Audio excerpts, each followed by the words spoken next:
पंच ब्रह्म उपनिषद। यह उपनिषद कृष्ण यजुर्वेदीय परंपरा की है। इसमें कुल 14 मंत्र है। इसका शुभारंभ शाकल द्वारा पिप्पलाद से पूछे गए प्रश्न सर्वप्रथम सृष्टि के आरंभ में क्या हुआ से हुआ है। शुरू करते हैं। पंच ब्रह्मोपनिषद। ओम सहनो अवत्तु सहनो भुनक्तु सह वीर्यं कर्वावहि तेजस्विनो वधीतमस्तु मा विद्विषावहि। ओम शांति शांति शांति। एक बार शाकल के द्वारा पूछने पर कि सर्वप्रथम क्या उत्पन्न हुआ, पिप्पलाद ने उत्तर देते हुए कहा, सर्वप्रथम सद्योजात नामक ब्रह्म का आविर्भाव हुआ। शाकल ने पूछा, इसके अतिरिक्त क्या और भी कोई अन्य भेद है? पिप्पलाद जी ने कहा, हाँ, अघोर है। शाकल ने फिर प्रश्न किया कि क्या और भी अन्य भेद है? पिप्पलाद ने उत्तर दिया, वामदेव है। शाकल ने पुनः पूछा, क्या यही भेद है? पिप्पलाद जी ने कहा, नहीं, तत्पुरुष नामक एक और भी भेद है। शाकल ने पुनः प्रश्न किया, अच्छा, तो क्या यही 4 भेद है? पिप्पलाद जी ने कहा, नहीं, सभी देवों को प्रेरित करने वाला ईशान नामक एक भेद और है। ये सभी भूत भविष्य एवं समस्त देव योनियों का शासक है। इसके कितने वर्ण हैं, कितने भेद हैं तथा कितनी शक्तियाँ हैं, ये समस्त बातें बड़ी गोपनीय है। अतः अंधिकारियों से छिपा कर रखनी चाहिए। हे शाकल, इस लोक में अति गोपनीय बातों में भी जो अति गूढ़ है उसे सुनो। वह है सद्योजात नामक ब्रह्म। सभी तरह की अभिष्ट सिद्धियों को देने वाली मही, पूषा, रमा, ब्रह्मा, त्रिवर्त, सतरजतम, अकारादि स्वर, ऋग्वेद, गार्हपत्य अग्नि, विविध मंत्र, 7 स्वर, सा रे ग म प ध नि, पीला वर्ण रंग तथा क्रिया नामक शक्ति आदि, जिसके अनेक स्वरूप है। जल, चंद्र, गौरी, यजुर्वेद, निर्दाब, स्वर, संदिग्ध, दक्षिणाग्नि आदि ये सभी अघोर के स्वरूप बताए गए हैं। ये तथा इसके अतिरिक्त 50 ऐसे लेकर क्षय तक वर्ण है। उससे युक्त स्थिति, इच्छा तथा क्रिया शक्ति से युक्त, शक्ति के रक्षण से युक्त जो अघोर का स्वरूप है, वह सभी तरह के पापों के समूह का शमन करने वाला है, सभी दुष्टों का विनाश करने वाला तथा सभी तरह के ऐश्वर्यों के फल को प्रदान करने वाला है। उसके बाद सुनिए वामदेव के बारे में। वामदेव महान ज्ञान प्रदायक एवं तेजस्वी अग्नि के स्वरूप है। विद्या के आलोक से आलोकित करोड़ों सूर्यों के सदस्य तेजों में सर्वदा आनंद स्वरूप है। अष्टगान सामवेद के कहे गए 7 गान, एक भरत शास्त्र निष्पन्न गीत से समन्वित मंद स्वर आ के अधीन तथा सर्वोत्तम आवाहनीय अग्नि सदस्य ज्ञान एवं संहार शक्ति से समन्वित उनका स्वरूप है। वह शुक्ल वर्ण, तमोगुण युक्त तथा अन्य ही पूर्ण ज्ञाता है। तीनों धामों के नियामक, तीनों धामों विश्व, तेजस, प्राज्ञ से युक्त, सभी को सौभाग्य प्रदान करने वाले, मनुष्यों के सभी कर्मों के फल प्रदाता, क च ट त प य स, इन 8 पंखुड़ियों से युक्त कमल अर्थात हृदय रूपी कमल में निवास करने वाले हैं। उसके बाद तत्पुरुष के बारे में सुने।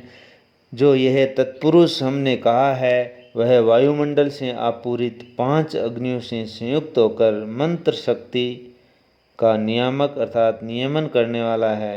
वे स्वर एवं व्यंजन के रूप में 50 संख्या से प्रसिद्ध अथर्ववेद के स्वरूप वाले अनंत कोटि गणों के अध्यक्ष तथा अखंड अर्थात संपूर्ण ब्रह्मांड रूप शरीर वाले हैं। उन तत्पुरुष का वर्ण लाल है। वे समस्त इच्छाओं को पूर्ण करने वाले तथा सब प्रकार के आदि व्याधियों की अनुपम औषधि है। ब्रह्मांड की उत्पत्ति, पालन एवं संहार के एकमात्र कारण है और समस्त शक्तियों को धारण करने में समर्थ है। इसके अतिरिक्त वे जागृत, स्वप्न, सुषुप्ति तीनों अवस्थाओं से परे तुरीयावस्था, चतुर्थ अवस्था स्वरूप ब्रह्म की संज्ञा से युक्त है। वे ब्रह्म ही सभी को प्रादुर्भूत करने वाले ब्रह्मा एवं विष्णु आदि के द्वारा सर्वदा सेवित होने वाले हैं। इसके बाद ईशान के बारे में सुने। ईशान को परमात्म तत्व के रूप में प्रेरणा प्रदान करने वाला जानना चाहिए। वे बुद्धि के साक्षी रूप, आकाश स्वरूप, सर्वत्र व्यापक है, अव्यक्त एवं ओंकार के स्वर से ध्वनि से विभूषित है। वे समस्त देवों के स्वरूप वाले, शांत, शांति से भी परे अर्थात अत्यंत शांति से संपन्न, सौरों से परे अर्थात सौरों से जिसका ज्ञान संभव नहीं, आकार आदि सौरों के जो अधिष्ठाता स्वरूप है तथा जो आकाशमय शरीर से युक्त है।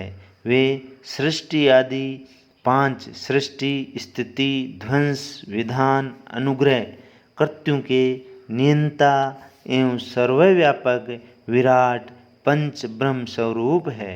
वे ईशान पंच ब्रह्म का उपसंहार निर्वाण करके अपनी आत्मा में प्रतिष्ठित होकर अपनी माया के वैभव प्रभाव से सबका संहार करके अपनी ही आत्मा में प्रतिष्ठित रहने वाले किसी अन्य से भाषित नहीं होते, वरन वह स्वयं प्रकाश स्वरूप एवं स्वयंभू है।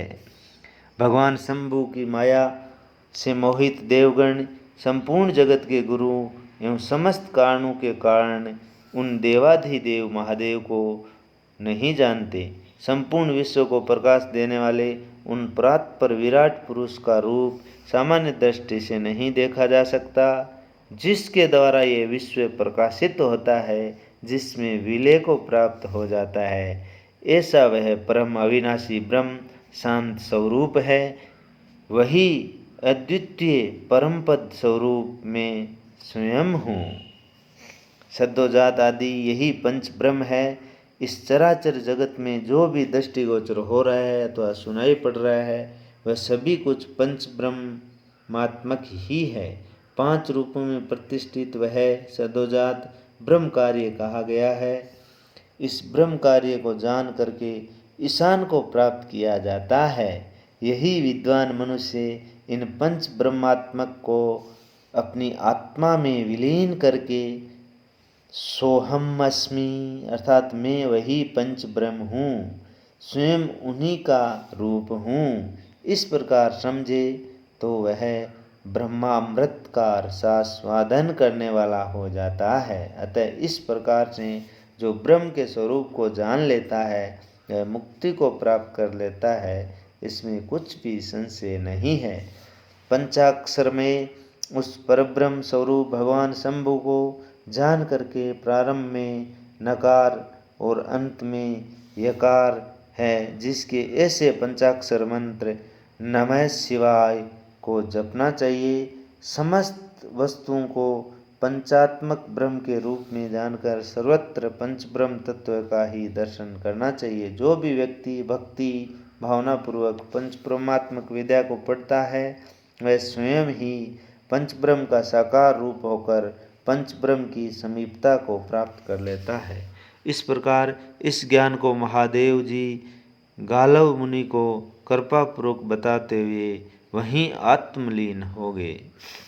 हे साकल, जिसके श्रवण मात्र से ही अश्रुत अनसुना श्रुत ज्ञान हो जाता है, अनसुना सुना हो जाता है, जाना हुआ न जाना हुआ सभी प्रकार का ज्ञान प्राप्त हो जाता है। और जिस सिद्धांतों का ज्ञान न हो वे सभी समय में ही ज्ञात हो जाते हैं।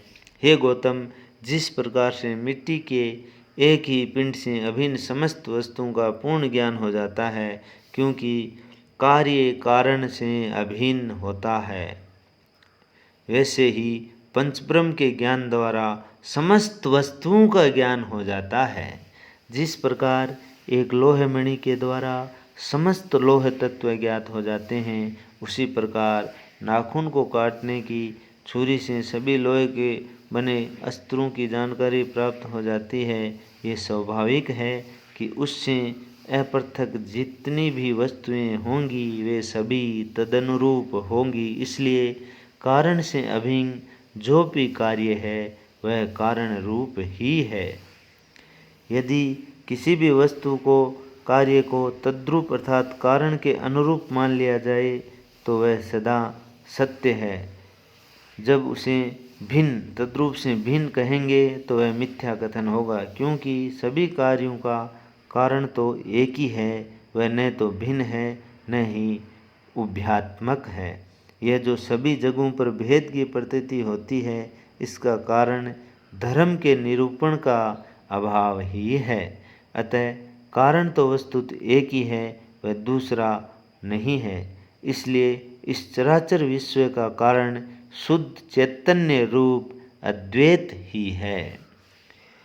हे मुने, इस अविनाशी ब्रह्म के आश्रय स्थल शरीर में जो दहेर नामक निवास स्थल हृदय में है, जिसे पुंडरिक कमल भी कहते हैं, उसी में दहरा आकाश स्थित है। उसी में ही मोक्ष के इच्छुक साधकों को सतचित एवं आनंद स्वरूप उस शिव ईशान को ढूंढना चाहिए। यह शिव सदैव हृदय में ही प्रतिष्ठित रहता है एवं निर्विशेष दृष्टि से सभी का साक्षीभूत है। इस कारण से हृदय को शिव स्वरूप कहकर इस हृदय को ही संसार का मोचक अर्थात संसार से मुक्त करने वाला कहा गया है।